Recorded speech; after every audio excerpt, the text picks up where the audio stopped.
आइए प्यारे बच्चों, आज हम बात कर लेते हैं कंट्रोल एंड कोऑर्डिनेशन की। नियंत्रण एवं समन्वय आपने पढ़ा।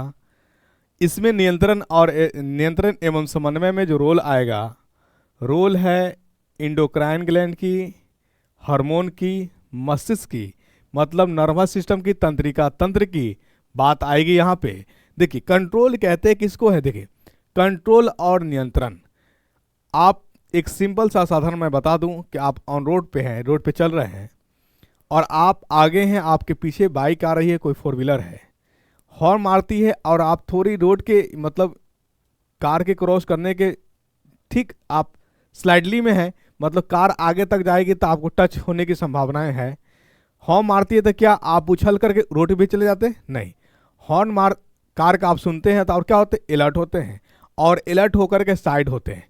इसी को कहा जाता है हॉर्न। जो आपके पास कान में आवाज गई, वो आपको एक सूचना दिया, मस्तिष्क को क्या मिला? सूचना मिला कि पीछे से कोई गाड़ी आ रही है। उस सूचना के अकॉर्डिंग आपका शरीर हुआ बैलेंस। क्या हुआ? शरीर हुआ बैलेंस। इसको कहते हैं हम लोग नियंत्रण। कंट्रोल और नियंत्रण मतलब ऑर्गन पे मस्तिष्क का कंट्रोल आ जाए, इसी को कहा जाता है नियंत्रण एवं समन्वय। इसमें अहम रोल, मोर रोल है मस्तिष्क का और हार्मोन का। किसका? मस्तिष्क और हार्मोन। हार्मोन के बारे में बता दूं, हार्मोन जो है एक रासायनिक चीजें हैं। ये जो होता है डायरेक्ट ब्लड में एंट्री मारता है, यानी इसके जो पास कराने के लिए वाल्व की जरूरत नहीं होती। ये क्या होता है? ये डक्टलेस होता है। क्या होता है? ये डक्टलेस डायरेक्ट ब्लड में एंट्री मारती है, ठीक है, और टारगेट ऑर्गन तक पहुंचती है। आई बात समझ में? हार्मोन आपसे पूछे कि हार्मोन क्या है, तो आप सीधे साधारण, हम गरीब लोग बस सिर्फ सिंपल साधारण बातों से समझने की प्रयास करेंगे कि हार्मोन एक रासायनिक गुण है। रासायनिक गुण है, ठीक है, उसी को हम लोग हार्मोन कहते हैं। आई बात समझ में? चलिए, तो हम लेकर के आए हैं, हम आपके लिए जो प्रयास कर रहे हैं एमसीक्यू के ही जरिए चैप्टर को समझाने का कोशिश कर रहे हैं। तो आइए हम लोग एमसीक्यू प्रैक्टिस कर लेते हैं। जो क्वेश्चन पूछ चुकी है बोर्ड में, ठीक है, मैं वही एमसीक्यू को लेकर के आया हूँ, उसी तरह के एमसीक्यू को कराने का प्रयास कर रहा हूँ। तो चलिए देखिए, आपके सामने प्रश्न है। प्रश्न कहता है, क्या कह रहा है? शरीर का संतुलन बनाए रखता है। शरीर का संतुलन कौन बनाए रखता है? यह आपसे पूछा 2021 के एग्जाम में, बोर्ड में पूछा हुआ क्वेश्चन है। देखिए, सबसे पहले जानिए मस्तिष्क। ब्रेन को हिंदी में कहते हैं मस्तिष्क। इसके होते हैं 3 भाग। कितने भाग? 3 भाग होते हैं। कौन कौन भाग होते हैं? फोर ब्रेन, मिड ब्रेन और हिंड ब्रेन। मैं हिंदी में इसकी चर्चा कर दूं, फोर ब्रेन को कहा जाता है अग्र मस्तिष्क। क्या कहा जाता है? अग्र मस्तिष्क कहा जाता है। फोर ब्रेन को क्या बोला जाता है? अग्र मस्तिष्क बोला जाता है। मिड ब्रेन को बोला जाता है मध्य, मिड मतलब मध्य, मध्य मस्तिष्क कहा जाएगा। और हिंड ब्रेन को कहा जाएगा पश्च मस्तिष्क। पश्च मस्तिष्क मतलब पीछे वाला, पश्च मस्तिष्क। आई बात समझ में? देखिए, ये अग्र मस्तिष्क जो होता है, ये आपकी इंटेलिजेंसी हो गई, सोचने की, विचारने की जो प्रक्रियाएं हैं उसको ये नियंत्रण करता है। मतलब अगर आपसे पूछा जाए, स्पीकिंग की बात किया जाए, इमोशंस की बात किया जाए, ठीक है, जो भी चीजें होती है उसको कंट्रोल करने वाला होता है ये हमारा फोर ब्रेन। फोर ब्रेन का भी 2 भाग होता है, ये याद रखिएगा। कौन कौन? एक का नाम होता है सेरिब्रम, सेरेब्रम, और एक पार्ट का नाम होता है डायंसिफिलोन। क्या नाम होता है? डायंसिफिलोन नाम होता है, ये याद रखिएगा। देखिए, हमने आपसे वादा किया है और मैं आपके वादा के खिलाफ बिल्कुल नहीं जाऊंगा। एमसीक्यू के ही माध्यम से हम आपको चैप्टर समझाने का प्रयास करेंगे। चलिए, मिड ब्रेन है, हिंड ब्रेन की, इसकी जो चर्चा, ये इसकी जो जनरली बातें होती है, जैसे थॉट वगैरह हो गया, स्पीक वगैरह दे रहे हैं, उसका कंट्रोलिंग ये चला जाता है, क्योंकि ये जस्ट इससे सटा होता है। हिंड ब्रेन और फोर ब्रेन का रोल इंपॉर्टेंस हो जाता है। इसके बारे में याद रखिए। तो हिंड ब्रेन का 3 भाग होता है। कौन कौन? पोन्स, सेरिबेलम, सेरिबेलम और मेडुला ऑब्लंगाटा। मेडुला ऑब्लंगाटा नाम से भी हिंदी में भी वही नाम है जो मैंने इंग्लिश में लिखा है, तो ये याद रहेगा आपका। ये ब्रेन का भाग है, ठीक है। अगर आपको नहीं दिख रहा होगा तो मैंने ये सारी जो चीज मैंने लिखा है उस सबको मैंने बोल दिया है, इसको देख लीजिएगा। अब आते हैं हम लोग प्रश्न पे आते हैं। हिंड ब्रेन जो ही होता, यही हिंड ब्रेन जो होता है इसमें दो पार्ट देखिए, एक सेरिबेलम है और एक मेडुला ऑब्लंगाटा है। मेडुला ऑब्लंगाटा जो है, जो भी हमारे शरीर में अनैच्छिक क्रियाएं हैं, क्या है, अनैच्छिक क्रियाएं, हम लोग कहते हैं अनैच्छिक क्रियाओं का मतलब कहते हैं इनवॉलंटरी, जो हमारे अकॉर्डिंग नहीं होता, यानी जिस पे हमारा नियंत्रण नहीं होता, ऑटोमेटिक होता है। जैसे मैं बोल रहा हूं और आप सुन रहे हैं, हम बोल रहे हैं, इस बीच में भी हमारी सांसें चल रही है और आप सुन रहे हैं, वीडियो देख रहे हैं, उस बीच में भी सांसें चल रही है। क्या आप चाह करके सांस ले रहे हैं या चाह करके रोक पा रहे हैं? तो सांस लेना या छोड़ना ये कहलाता अनैच्छिक क्रियाएं, इनवॉलंटरी प्रोसेस, इनवॉलंटरी एक्टिविटीज। आप समझ में आ गया? वॉलंटरी जो आपके अकॉर्डिंग होगा, जैसे मेरा बोलना, मैं जो चाहूंगा वही बोलूंगा, दैट इज कॉल्ड वॉलंटरी। और आप जो चाहेंगे वही देखेंगे, दैट इज कॉल्ड वॉलंटरी। आपका देखना, मेरा बोलना, ये कहलाएगा वॉलंटरी ऐच्छिक क्रियाएं। राइट, समझ में आ गई बात? और ऐच्छिक क्रियाएं जो भी है, इसका नियंत्रण जो करता है, इसका नियंत्रण करता है सेरिबेलम। ठीक है, ऐच्छिक क्रिया। और इसमें आपका फोर ब्रेन का पार्ट जो सेरिब्रम है, ये भी करता है ऐच्छिक क्रिया, क्योंकि इंटेलिजेंस का जो ब्रेन का, मस्तिष्क का सबसे बड़ा भाग अगर है तो हमारा कौन है? सेरिब्रम ही है। सेरिब्रम ही मस्तिष्क का सबसे बड़ा भाग। उसके बाद आता है सेरिबेलम, उसके बाद आता है सेरिबेलम। इसको यूं कह लीजिए कि 2/3, यानी ब्रेन जो है उसका 2/3 पार्ट कौन है? सेरिब्रम ही है। और मस्तिष्क का, मानव मस्तिष्क का जो भार होती है 1400 ग्राम, केजी में बात कर ले तो 1.4 केजी इसका वजन होता है, ये याद रखिएगा। ठीक है। और एक और मुख्य बात है कि मानव मस्तिष्क का ही कोशिका है जो मृत्यु, जन्म से लेकर के मृत्यु तक कभी डिवाइड नहीं होता, कभी विखंडन नहीं होता, कभी डिवीजन नहीं होता। ये भी आप इंपॉर्टेंट पॉइंट रख सकते हैं।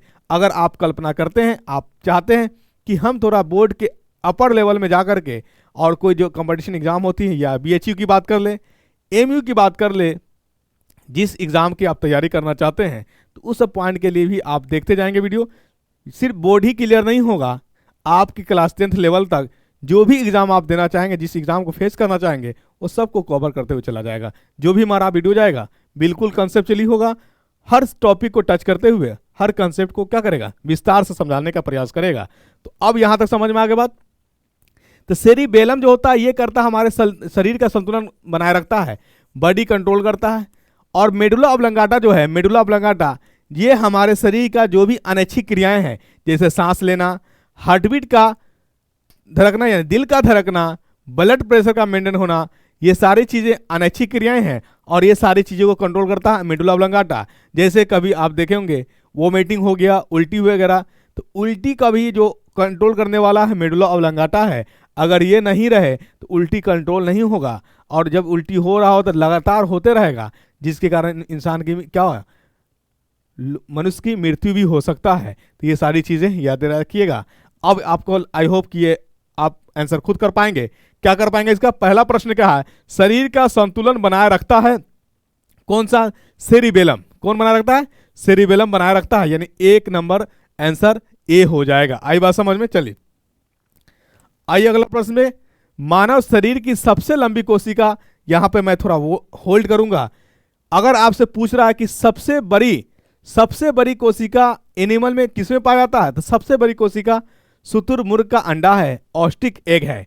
अगर आपसे पूछा कि सबसे लंबी, देखिए दो चीज, बड़ी और लंबी, लॉन्गेस्ट और लार्जेस्ट।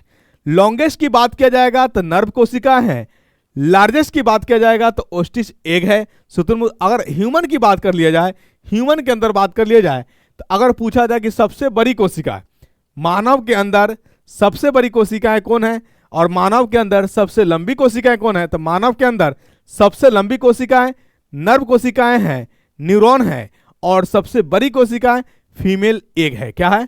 फीमेल एग है। आई बात समझ में? याद रहेगा कि नहीं रहेगा? ये याद रख लीजिएगा। चलिए, मानव शरीर का सबसे लंबी कोशिकाएं जो है अस्थि कोशिकाएं हैं, न्यूरॉन कोशिका है।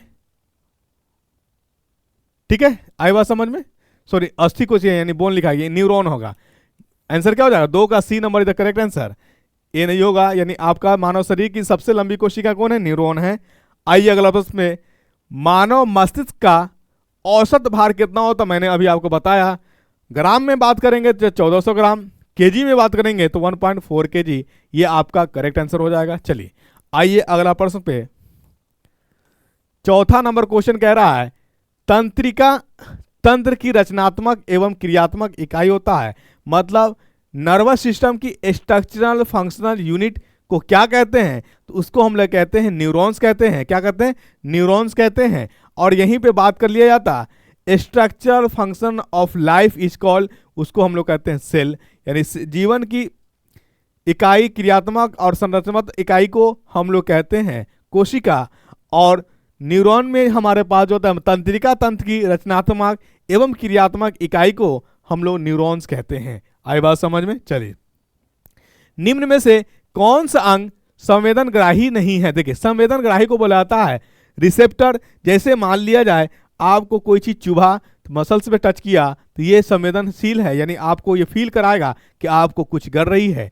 आपके सामने कोई डिफरेंट टाइप का लाइट आ गया, तो उस लाइट को आपकी आंखें एब्जॉर्ब करेगी और ब्रेन को देखेगा, सूचना देगा कि यहाँ रंग बिरंगा लाइट जल रही है। कोई अगर आपके सामने कोई गीत सुना रहा है, कोई गाना सुना रहा है, कोई गजल सुना रहा है, कोई शेर सुना रहा है, शेर व शायरी कर रहा था, आपकी कान उसे क्या करेगी? सुनेगी, और ये ब्रेन को क्या सूचना देगी कि ये गाना अच्छा गा रहा है। तो जब ब्रेन में जाएगा कि हाँ, सुन करके ये कहाँ इन्फॉर्म किया? ब्रेन को किया, और ब्रेन कहेगा कि हाँ, इसकी तारीफ करो, ये अच्छा गा रहा है। तो अब यानी जो मैसेज को रिसीव करता है उसे हम लोग रिसेप्टर कहते हैं, और उसी को हिंदी में कहा जाता है संवेदी ग्राही बोला जाता है, रिसेप्टरी ऑर्गन्स बोला जाता है। ठीक, आई बात समझ में? अगर टेस्ट की बात करेंगे, टेस्ट को जो रिसीव करने वाला होता है उसको हम लोग कहते हैं गैस्टेटरी रिसेप्टर। क्या कहते हैं? गैस्टेटरी रिसेप्टर। ये बायोलॉजिकल नेम है, ये याद रखिएगा। जो स्वाद को डिटेक्ट करेगा उसको हम लोग कहते हैं गैस्टेटरी रिसेप्टर। जो स्मेल को रिसीव करेगा, स्मेल रिसीव करने वाले जो रिसेप्टर होते हैं उसका नाम होता है ऑल्फैक्टरी। क्या नाम होता है? यानी टेस्ट की बात हम अगर करें, टेस्ट स्वाद की बात करेंगे तो स्वाद के लिए आता है गैस्टेटरी। क्या होता है? गैस्टेटरी। अगर हम बात कर लेंगे स्मेल की, महक की बात करेंगे, सुगंध की बात करेंगे, अगर सुगंध की बात करें तो सुगंध में आता है ऑल्फैक्टरी। क्या आता है? ऑल्फैक्टरी। ये याद रहेगा आपको।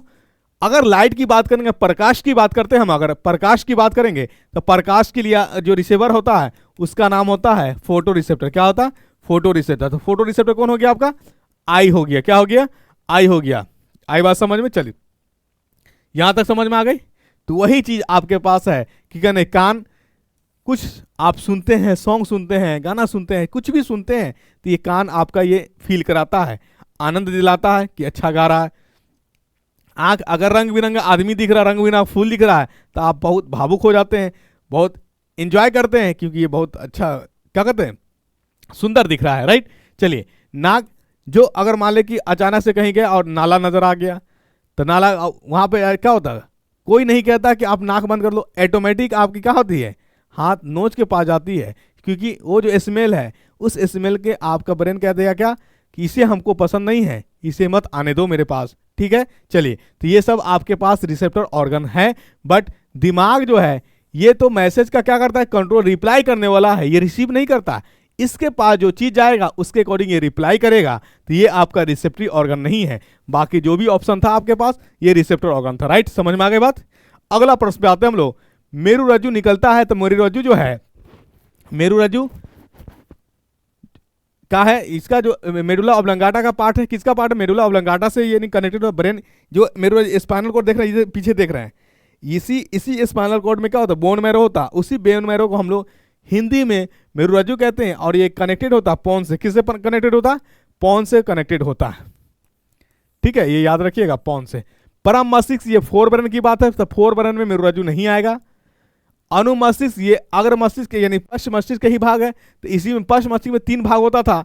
3 भाग का मैंने नाम बताया आपका, एक सेरिबेलम, दूसरा मेडुला ऑब्लंगाटा, और तीसरा बोलिए, तीसरा पोन्स। और मेडुला ऑब्लंगाटा जो मेरुरज्जु, बोन मैरो जो होता था वो पोन से ही कनेक्ट होता था। तो आंसर क्या हो जाएगा?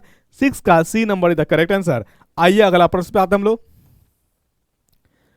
दो न्यूरॉनों के संपर्क बिंदु को क्या कहते हैं? तो 2 न्यूरॉनों के संपर्क बिंदु को हम लोग कहते हैं साइनेप्स कहते हैं। क्या कहते हैं? साइनेप्स। यानी न्यूरॉन्स है हमारे पास, इसके बीच जो अटैच होता है, इसी को बीच को जो हम लोग कहते हैं साइनेप्स कहते हैं, गैप को। कभी कभी आपको लिख देगा कि 2 न्यूरॉन के गैप के बीच के गैप को भी क्या कहते हैं? तो 2 न्यूरॉन के बीच के गैप को भी हम लोग साइनेप्स कहते हैं, और 2 न्यूरॉन्स के बीच के जो ज्वाइनिंग होता है उसको भी हम लोग साइनेप्स कहते हैं। घबराइएगा नहीं। चलिए, पोन्स, मेडुला और अनुमस्तिष्क जो है, पोन्स, मेडुला और अनुमस्तिष्क मतलब था सेरिबेलम। अभी मैंने आपकी बात ये चर्चा कर दिया है, सेरिबेलम। चर्चा कर देते, आंसर क्या हो जाएगा आप बताइए। अग्र मस्तिष्क का भाग है, मध्य मस्तिष्क का भाग है, या पश्चिम मस्तिष्क, अग्र मस्तिष्क का नहीं है, मध्य मस्तिष्क का नहीं, किसका ये हिंड ब्रेन का। और हिंड ब्रेन को हिंदी में कहते हैं पश्चिम मस्तिष्क। क्या कहते हैं? पश्चिम मस्तिष्क, यानी पश्चिम मस्तिष्क का हिंड ब्रेन का पार्ट्स है कौन कौन? पोन्स, सेरिबेलम, सेरिबेलम को ही कहा जाता है अनुमस्तिष्क, और क्या? Medulla oblongata, right. चलिए, मेडुला ऑब्लंगाटा इनवॉलंटरी ऑर्गन को कंट्रोल करता है, जो हमारे अकॉर्डिंग नहीं चलता है। दिल का धड़कना, सांस लेना, भोजन का पाचन भी हमारे अकॉर्डिंग नहीं होता है, तो इसको भी आप इनवॉलंटरी में कह सकते हैं। और इसका भी कंट्रोल करने वाला कौन है? Medulla oblongata, right. चलिए ठीक है, आइए निम्नलिखित कौन सी अनैच्छिक क्रिया नहीं है? देखिए, अभी मैंने बताया कि जो आपके अकॉर्डिंग होगा उसे हम लोग ऐच्छिक क्रिया कहेंगे, और जो आपके अकॉर्डिंग नहीं होगा उसे अनैच्छिक क्रिया कहेंगे। सांस का लेना आपके अकॉर्डिंग नहीं हो रही है, दैट इज कॉल्ड अनैच्छिक क्रियाएं।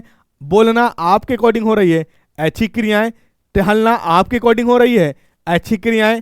आवासमन, दिल का धड़कना, ये आपके अकॉर्डिंग नहीं हो रही है, अनैच्छिक क्रियाएं। तो आप पकड़ लीजिए इसमें।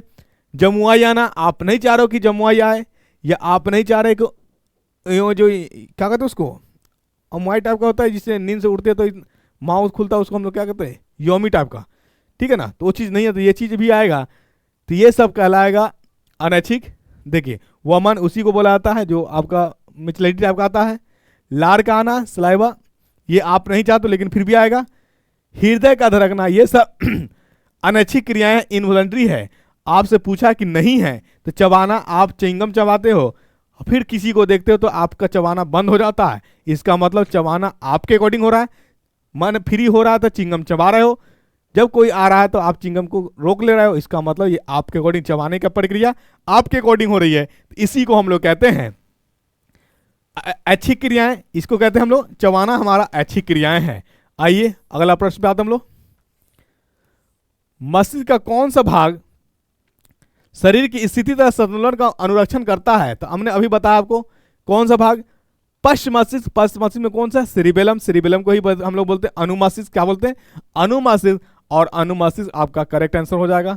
अनुमस्तिष्क को इंग्लिश में कहते हैं हम लोग सेरिबेलम। सेरिबेलम पार्ट है, भाग है किसका? हिंड ब्रेन का। हिंड ब्रेन का 3 पार्ट, पोन्स, मेडुला ऑब्लंगाटा और अनुमस्तिष्क, सेरिबेलम, राइट। चलिए, समझ में आ गई बात।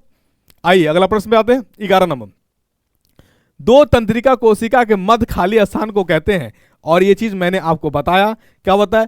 दो तंत्रिका की ज्वाइनिंग को भी और दो तंत्रिका के बीच खाली स्थान को भी हम लोग साइनेप्स कहते हैं। क्या कहते हैं? सिनेप्स कहते हैं, सिनेप्स। आपका करेक्ट आंसर क्या हो जाएगा? 11 का B number is the correct answer. आइए अगला प्रश्न। मस्तिष्क उत्तरदायी है। मस्तिष्क किसके लिए उत्तरदायी है?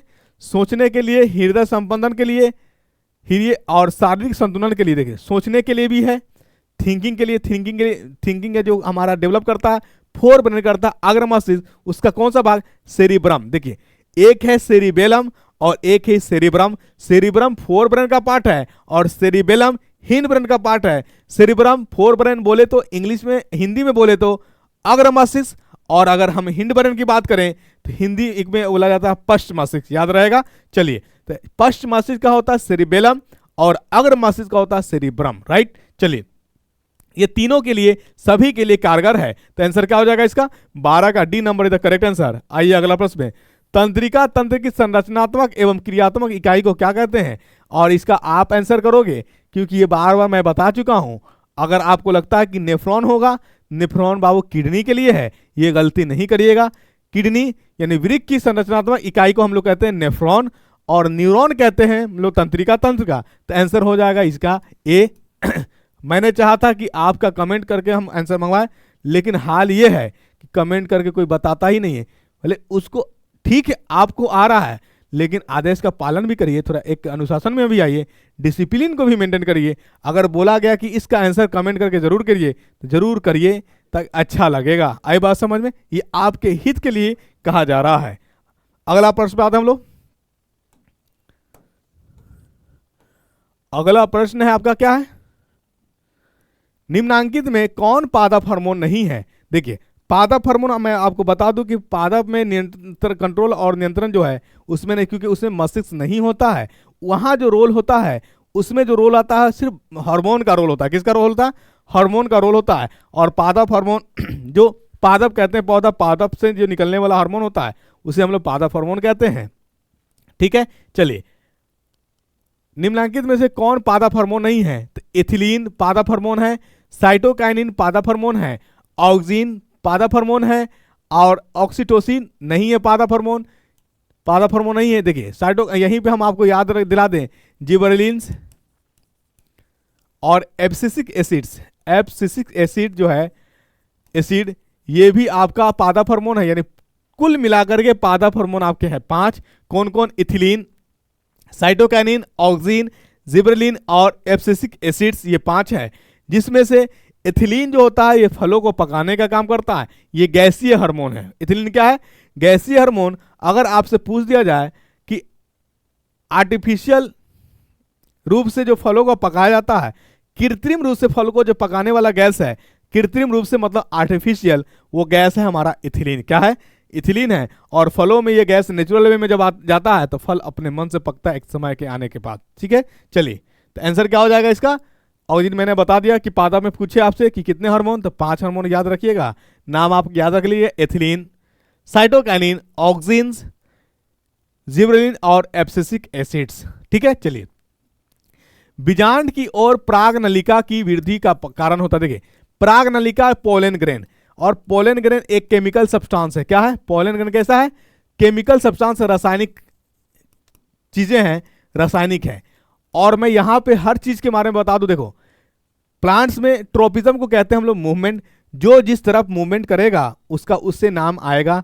जैसे अगर आप किसी के तरफ अट्रैक्ट हो रहे हैं तो अट्रैक्ट मूव कर रहे हैं, घूम रहे हैं, तो लास्ट में लगेगा ट्रोपिज्म, और जिसके तरफ मूव कर रहे हैं अनदर ट्रोपिज्म्स।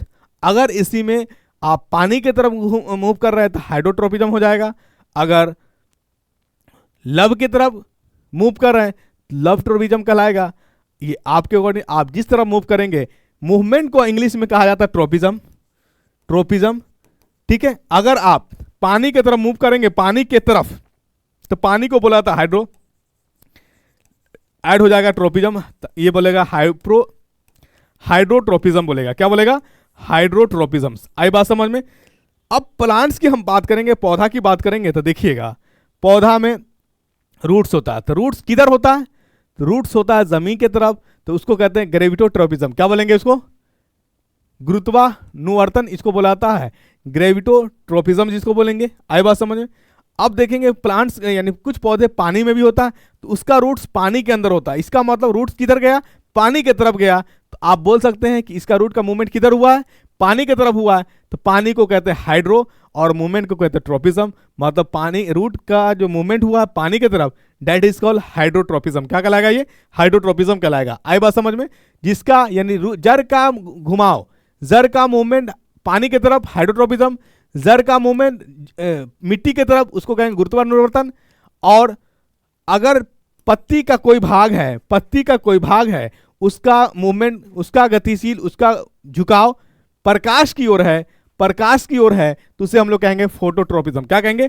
फोटोट्रोपिज्म। आई बात समझ में?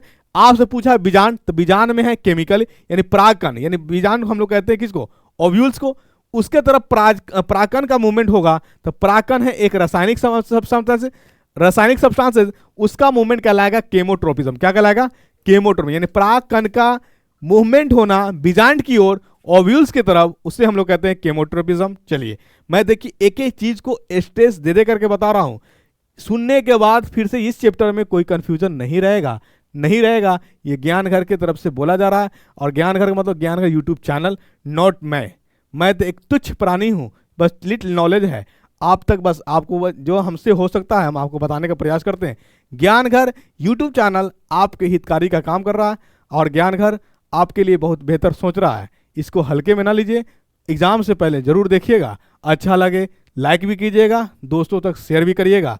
आपके साथ साथ किसी और का भला हो जाए, पुण्य का काम करिए आप। ठीक है, अगर अच्छा ना लगे तो उसमें ऑप्शन है डिसलाइक का भी, डिसलाइक भी करिए। ठीक है, जो आपको अच्छा लगे वो करिए, जरूर करिए। लेकिन तो आंसर इसका आ जाएगा B number is the correct answer, chemotropism. क्यों होगा? क्योंकि बीजांड यानी परागकण नलिका हमारा एक केमिकल रासायनिक साफ है, और रासायनिक चीजों का मूवमेंट होना बीजांड की तरफ केमोट्रोपिज्म कहलाएगा। इनमें से कौन पादप हार्मोन नहीं है, मतलब पौधा से हार्मोन नहीं है? इंसुलिन ये ह्यूमन हार्मोन है, थायरोक्सिन ह्यूमन हार्मोन है, एस्ट्रोजन ये ह्यूमन हार्मोन है, साइटोकाइनिन ये पादप हार्मोन है। साइटोकाइनिन क्या है? पादप हार्मोन।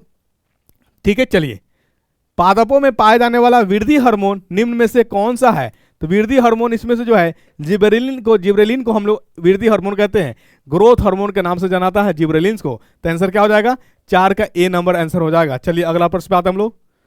जड़ का अधोगामी वृद्धि, जड़ का अधोगामी, हमने अभी बताया जड़ किधर होता है? जड़ आप देखें आसमान की तरफ या जमीन की तरफ? आपने देखे होंगे कि जड़ का मूवमेंट होता है जमीन की तरफ, तो उसी को कहते हैं हम लोग अधोगामी वृद्धि, यानी जल का मूवमेंट ट्रोपिज्म किधर होता है? तो ये होता है गुरुत्वानुवर्तन, ग्रेविटोट्रोपिज्म, गुरुत्वानुवर्तन। आई बात समझ में? चलिए, पादप हार्मोन साइटोकाइनिन सहायक होता है। साइटोकाइनिन किसके लिए होता है? तो ये जो होता है प्रोह के अग्रभाग की लंबाई में वृद्धि, लंबाई के लिए भी ये योगदान है बहुत अच्छा, तने की वृद्धि के लिए भी है, पादप के प्रकाश की ओर मुड़ने के लिए भी, यानी सभी के लिए है। यानी साइटोकाइनिन जो होता है इसको माना जाता है डिवीजन यानी कोशिका विभाजन वाला हार्मोन माना जाता है। और देखिए कोशिका जो विभाजन होगा तो एक से दूसरा क्या कहते हैं, एक से ज़्यादा ऑर्गन का डेवलपमेंट होगा। हम लोगों में भी कोशिका का डेवलपमेंट हुआ, तो कोशिका का जब डिवीजन होगा तो बनेगा टिश्यू, टिश्यू का जब डिवीजन होगा तो बनेगा ऑर्गन, ऑर्गन का डेवलपमेंट जब होगा तो बनेगा ऑर्गन सिस्टम। ये आप पढ़ चुके हैं, तो ये याद रखिए जब भी सेल डिवाइड होता है, जब सेल डिवाइड होता है तो ऑर्गन का डेवलपमेंट यानी टिश्यू का डेवलपमेंट करता है। ठीक है, तो यानी साइटोकाइनिन जो होता है ये कोशिका डिवीजन के नाम से जाना जाता है। और ये जब डिवाइड होगा तो ऑर्गन में क्या होगा? वृद्धि होगा। तो वृद्धि तना के रूप में हो सकता है, पत्ती के रूप में हो सकता है। तो इनमें से सभी आंसर हो जाएगा इसका। तो करेक्ट आंसर क्या हो जाएगा? 6 का D number is the correct answer.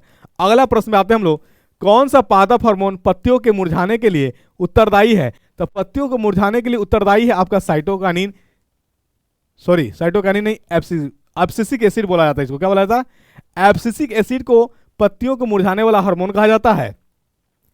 हमने अभी बताया साइटोकाइनिन डिवीजन के नाम से भी जाना जाता है, डिवीजन के नाम से भी जाना जाता है। चलिए, जिब्रेलिन है, जिब्रेलिन क्या है? एक हार्मोन है। जिब्रेलिन क्या है? एक हार्मोन है। ऑक्सिन है, ऑक्सिन क्या है? ऑक्सिन भी एक हार्मोन है। ऑक्सिन क्या है?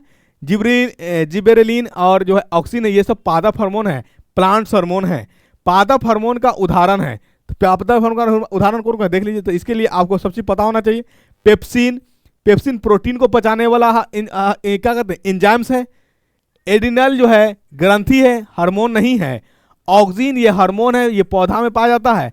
टेस्टोस्टेरोन ये हार्मोन है, मेल में पाया जाता है, पुरुष में पाया जाता है। आई बात समझ में? तो इसका सही और सही आंसर जो है ऑक्सिन है। कौन है? ऑक्सिन है। आइए, लेटेक्स सामान्यतः कहाँ पाया जाता है? तो लेटेक्स आप देखे होंगे चिपचिपा जेली लाइक सब्सटेंसेज ये पाया जाता है आपका पीपल में ही, पत्ती को तोड़े होंगे तो उसमें भी चिपचिपा निकला होगा। बरगद की पत्ती को आप तोड़े होंगे तो उसमें भी निकला होगा। और ये पीला कनेर, कनेर आप फ्लावर, एक देखिए ये संस्कृति फूल है, एक बहुत प्रचलित फूल है, धार्मिक फूल के नाम से भी जाना जाता है। लेकिन इसके जो पत्ती होते हैं वो टॉक्सिक पॉइजनस होते हैं। भूल से ले लीजिए, ये येलो कलर का होता है। ये जनरली पूजा पाठ में काम किए जाते हैं, पूजा पाठ में चढ़ाया जाता है देवी के लिए। ठीक है, देवी आराधना के लिए दिया जाता है, तो ये ख्याल रखिएगा। चलिए अगला प्रश्न है, टेस्टोस्टेरोन स्रावित होता है। तो टेस्टोस्टेरोन ये एक पुरुष हार्मोन है। कैसा हार्मोन है? पुरुष हार्मोन है। और इसी हार्मोन के कारण पुरुष का जो मस्ल्स होता है वो कठोर होता है और हार्ड होता है। और यही हार्मोन जो है ये जिम्मेदार है पुरुष में दाढ़ी और मुच्छे के लिए, दाढ़ी और मुच्छे के लिए। और यही हार्मोन जिम्मेदार इसके लिए भी है वॉइस का भारी होना। वॉइस का क्या होना? एडम्स एप्पल यहाँ पे देखे होंगे इसका, यानी लो पिच पुरुष में जो होता पाया जाता लो पिच, महिला में पाया जाता हाई पिच। यानी उसमें जो आवाज होती है क्या लचीला आवाज होती है महिलाओं में, और पुरुष में जो आवाज होती है भड़काऊ होती है, भारी होता है। जैसे मैं आपके सामने बोलूं तो आपको लगेगा कोई फटाफास बोल रहा, कोई अगर संगीत सुनाऊं तो आप भाग जाओगे, सुनोगे भी नहीं। राइट, चलिए, यानी टेस्टोस्टेरोन हार्मोन पुरुष हार्मोन है और ये रिलीज होता है टेस्टिस से। और टेस्टिस को हिंदी में कहते हैं विरसन। क्या कहते हैं? विरसन। ये याद रखिएगा। तो ऑप्शन आपका विरसन से है, विरसन इज द करेक्ट आंसर। कोई दिक्कत? चलिए, मनुष्य के शरीर की सबसे बड़ी ग्रंथि है, सबसे बड़ी ग्रंथि लीवर को कहा जाता है। सबसे बड़ी ग्रंथि जो है लीवर, यकृत। अगर आपसे यही पूछ दिया जाता कि शरीर के अंदर, मानव शरीर के अंदर मास्टर ग्रंथि किसे कहा जाता है, तो मास्टर ग्रंथि पिट्यूटरी ग्रंथि को कहा जाता है। पिट्यूटरी यानी पीयूष ग्रंथि को कहा जाता है। अगर आपसे पूछ दिया जाए आपातकालीन भी ग्रंथि कोई है हमारे शरीर के अंदर, हाँ, तो हमारे शरीर के अंदर आपातकालीन ग्रंथि भी है। उसका नाम क्या है? एडिनल ग्रंथि, अधिवीर ग्रंथि नाम है, अधिवीर ग्रंथि। आए बात समझ में? कोई दिक्कत? चलिए, हाँ, हमारे पास अगर एक सवाल प्रश्न और भी पूछा जा सकता है, बिहार बोर्ड की लेवल की नहीं है, बिहार बोर्ड में ये कभी नहीं पूछेगा, ठीक है। ये कि हमारे पास जो हार्मोन है सैंडी हार्मोन, मतलब देखिए एक का उसको बोलते हैं स्टोन जो हार्मोन फॉर्म कर देता है, जैसे एक आपके पास है ग्रंथि मेलाटोनिन, सॉरी पीनियल ग्रंथि, क्या नाम है? पीनियल ग्रंथि। उसको हम लोग स्टोन ग्रंथि के बिना, यानी क्या होता है, ये कुछ एज के बाद खत्म हो जाता है, और ये हार्मोन जो है स्लीपिंग, सुलाने का काम करता है, ठीक है ना। यानी एक हार्मोन सिक्रीट करता है मेलाटोनिन, कौन? पीनियल ग्रंथि जो है, पीनियल ग्रंथि एक हार्मोन सिक्रीट करता है, उसका नाम है मेलाटोनिन। करता क्या है? आपको स्लीप, सुलाने का काम करता है। तो बच्चों में ये खास करके सबसे ज़्यादा एक्टिव होता है, इसलिए बच्चा सोता ज़्यादा जब बच्चे के स्टेज में रहे हुए, हम और आप हर कोई उस स्टेज से गुजरे हैं। ये भले हमको फील नहीं हो रहा है, लेकिन जब वो छोटे बच्चों को देखते तो ये पता चलता है, हर कोई, हर व्यक्ति उस स्टेज से गुजरा है, ठीक है। चलिए आ जाइए, मनुष्य के शरीर के सबसे बड़ी ग्रंथि आपका हो गया लीवर। अगर यही मास्टर पूछा जाता तो आप पीयूष ग्रंथि कहते, मास्टर पूछा तो पीयूष ग्रंथि बोलते। अगर यहीं पे आपके क्या बोल जाता? आपातकालीन ग्रंथि, तो आपातकालीन ग्रंथि का नाम क्या बताइएगा आप? आपातकालीन ग्रंथि आपके पास जो है एड्रिनल ग्रंथि है, ठीक है। चलिए आइए, अगला प्रश्न आपका, निम्न में से कौन पिट्यूटरी ग्रंथि से निकलने वाला हार्मोन है? तो पिट्यूटरी ग्रंथि से हार्मोन निकलने वाला जो है वृद्धि हार्मोन है, ग्रोथ हार्मोन है। इंसुलिन पैंक्रियास से है, थायरोक्सिन थायराइड से, एंड्रोजन ये एग से है, ओवरी से है, ठीक है। चलिए, किसे रासायनिक दूध कहा जाता है? किसे रासायनिक दूध कहा जाता है? देखिए, हमने अभी बताया आपको कि हार्मोन एक रासायनिक दूध है, रासायनिक सब्सटेंसेस है, तो हार्मोन को रासायनिक दूध कहा जाता है। तो 7 का करेक्ट आंसर सी हो जाएगा। कौन अंतःस्रावी और बाह्य ग्रंथि एक जैसा कार्य नहीं करता? देखिए, अंतःस्रावी और बाह्यस्रावी क्या समझिए।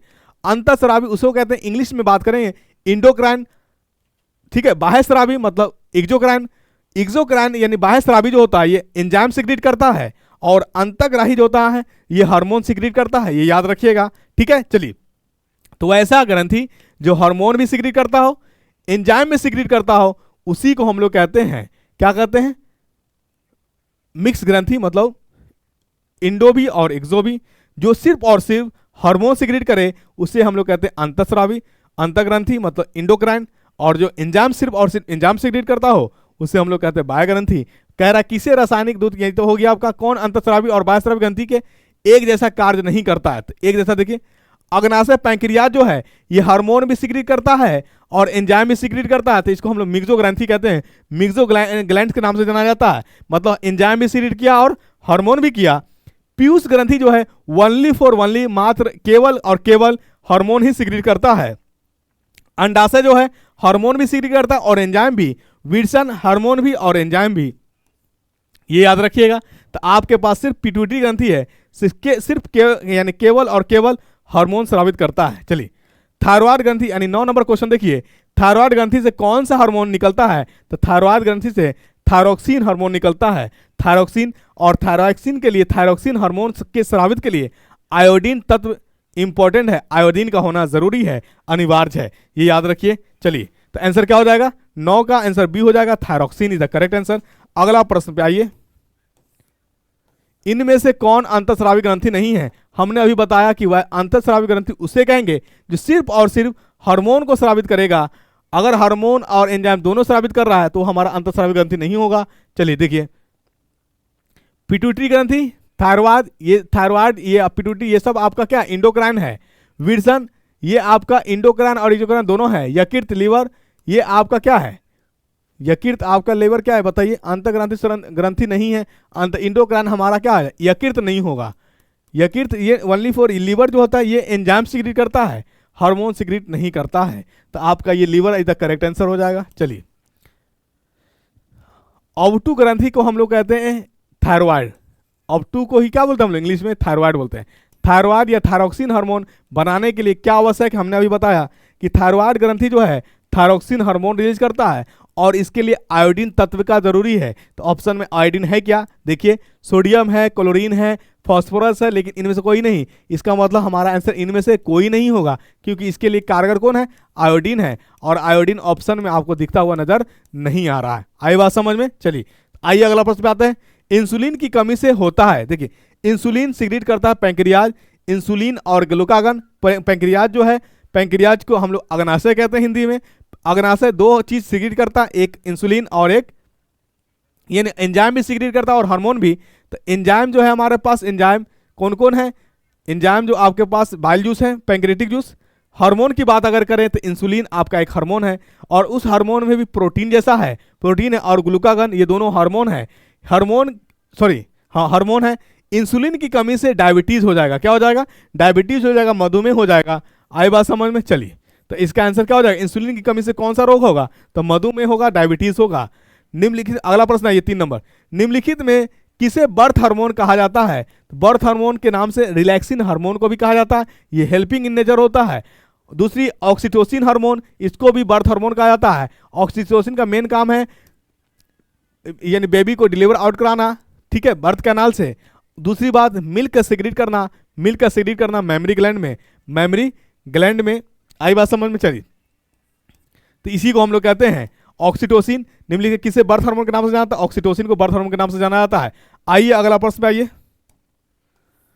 कॉपर स्लूटियम से स्रावित हार्मोन है, कॉपर किससे है, ये आपका जो है एंड्रोजन से, एस्ट्रोजन से, किससे, एस्ट्रोजन से है। प्रोजेस्टेरोन को बुलाता है, प्रोजेस्टेरोन को प्रेगनेंसी हार्मोन के नाम से जाना जाता है, किसके नाम से, प्रेगनेंसी हार्मोन के नाम से किसको जाना जाता है, प्रोजेस्टेरोन को प्रेगनेंसी हार्मोन के नाम से जाना जाता है। चले अगला प्रश्न आपका, किशोरावस्था में होने वाले शारीरिक परिवर्तन का कारण है। तो किशोरावस्था में जो होता है एडोलसेंस, इसमें शारीरिक परिवर्तन का एक ही कारण है, हार्मोन का स्रावित हो रहा। पुरुष में हार्मोन टेस्टोस्टेरोन, और महिला में यानी लड़कियों में जो हार्मोन है एस्ट्रोजन है, क्या है, एस्ट्रोजन। यानी एस्ट्रोजन के ही कारण उसमें सेकेंडरी सेक्सुअल डेवलपमेंट का कैरेक्टर होता है, डेवलप करता है, और हम लोगों में टेस्टोस्टेरोन के कारण सेकेंडरी सेक्सुअल डेवलपमेंट का ग्रोथ होता है, ठीक है। सेकेंडरी सेक्सुअल डेवलपमेंट ग्रोथ का दैट मीन्स आर्म स्पीड यानी हेयर का ग्रोथ होना, मुस्टैच वगैरह का डेवलपमेंट होना, आई बात समझ में, इन सारी चीजों का डेवलपमेंट होना, यही कहलाता है सेकेंडरी सेक्सुअल डेवलपमेंट, ठीक है। चलिए तो ये किशोरावस्था में दो रोल है, टेस्टोस्टेरोन के कारण और एस्ट्रोजन के कारण, यानी ए और B is the correct answer, A और B is the correct answer. अगला प्रश्न है और लास्ट प्रश्न आपका, निम्नलिखित में से कौन पुरुष हार्मोन है। तो कौन पुरुष हार्मोन है यहां पे देख लीजिए, और लास्ट क्वेश्चन कम से कम आप कमेंट करके जरूर बताइएगा कि इसका आंसर क्या होगा। और इसी वीडियो के साथ यानी इस पूरे क्वेश्चन के साथ आपका चैप्टर होता है इन, मतलब हमने आपको बता दिया, आप अपने स्तर से कितना तैयारी किए हमको नहीं पता। यहां तक हो गया कंट्रोल एंड कोऑर्डिनेशन, नियंत्रण और समन्वय, आपका हुआ कंप्लीट। इसको देख लीजिए, जितना बार चाहिएगा उतना बार देखिएगा, इससे आपका जो एक बोर्ड में एग्जाम पूछती है उस लेवल की तैयारी हो गई। बाकी रहा लिखने का, तो लिखिएगा, आप हैबिट डालिएगा, कंसेप्ट हम आपको बता दिए, सारा चीज़ क्लियर हो गया। आई होप कि ये लेक्चर आपको पसंद आया होगा। Control and coordination class 10th के अंदर मोस्ट इंपॉर्टेंट चैप्टर है, सीबीएसई ने एलिमिनेट हटा दिया है, लेकिन बिहार बोर्ड में है पढ़ना, बिहार बोर्ड वाले के लिए कारगर है, आप इसे मन लगा के पढ़िएगा, ठीक है। और सीबीएसई कुछ पोर्शन को रखा भी है, ऐसा नहीं कि पूरे हटा दिया है, तो सबके लिए कारगर हो गया। सीबीएसई बोर्ड हो कि बिहार बोर्ड हो कि झारखंड बोर्ड हो या उड़ीसा बोर्ड, हर स्टेट यानी एनसीईआरटी बुक हर स्टेट में पढ़ना है, और एनसीईआरटी बुक पे ही आधारित है। आप पढ़ लीजिए, वीडियो जितना बार चाहिएगा देख लीजिए, आपके सामने है। अच्छा लगे लाइक भी करिएगा, और अच्छा लगे तो शेयर करिएगा, नहीं अच्छा लगे तो डिसलाइक करिएगा। हर चीज़ में जो करिएगा आप मुझे स्वीकार होगा। Thank you so much.